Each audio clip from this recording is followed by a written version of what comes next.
শুভ সকাল। আজ ২৬শে সেপ্টেম্বর শুক্রবার। জানিয়ে দেবো গত ২৪ ঘন্টায় বেনাপোল বন্দর দিয়ে ভারতের সাথে আমদানি রপ্তানি বাণিজ্য এবং পাসপোর্টধারী যাতায়াত তথ্য। এছাড়া থাকছে ভ্রমণ ও বাণিজ্য খাতে রাজস্ব আয় এবং দেশীয় বৈদেশিক মুদ্রা ক্রয় বিক্রয় তথ্য। সাথে থাকুন। প্রথমে বাণিজ্য সংবাদ। গতকাল বেনাপোল স্থলবন্দর দিয়ে ভারত থেকে ২৯৭টা বিভিন্ন ধরনের পণ্য আমদানি হয়েছে।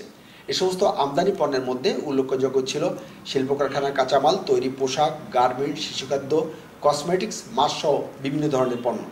এ সময় বাংলাদেশি পণ্য ভারতে রপ্তানি হয়েছে মাত্র ১২০ ট্রাক।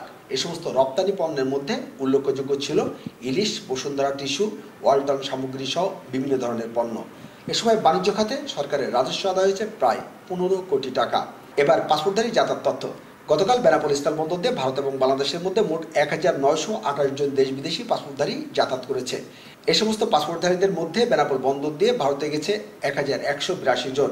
ভারতে যাওয়া পাসপোর্টধারীদের মধ্যে বাংলাদেশে ছিল ৭৪৬ জন এবং ভারতীয় নাগরিক ছিল ৪২৮ জন। অন্যান্য দেশের নাগরিক ছিল ৭ জন।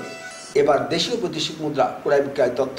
স্থানীয় মানি চেঞ্জারগুলোর তথ্য মতে আজ বাংলাদেশে ১০০ টাকার বিনিময়ে ভারতীয় রুপি মিলেছে ৭২ রুপি।